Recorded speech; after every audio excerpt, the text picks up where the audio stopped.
দিল্লি ক্যাপিটালসের জন্য সুখবর। পুরো আইপিএলেই মোস্তাফিজ।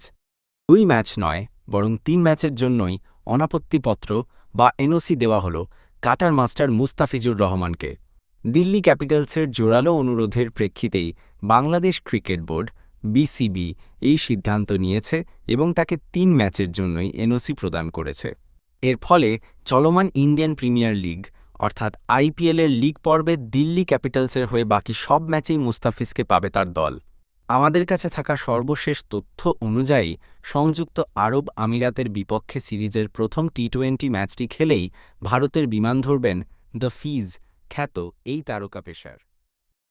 দিল্লি ক্যাপিটালসের জন্য সুখবর। পুরো আইপিএলেই মোস্তাফিজ। 2 ম্যাচ নয়, বরং 3 ম্যাচের জন্যই অনাপত্তিপত্র বা এনওসি দেওয়া হল কাটার মাস্টার মুস্তাফিজুর রহমানকে। দিল্লি ক্যাপিটালসের জোরালো অনুরোধের প্রেক্ষিতেই বাংলাদেশ ক্রিকেট বোর্ড বিসিবি এই সিদ্ধান্ত নিয়েছে এবং তাকে 3 ম্যাচের জন্যই এনওসি প্রদান করেছে। এর ফলে চলমান ইন্ডিয়ান প্রিমিয়ার লিগ অর্থাৎ আইপিএলের লিগ পর্বে দিল্লি ক্যাপিটালসের হয়ে বাকি সব ম্যাচেই মুস্তাফিজকে পাবে তার দল।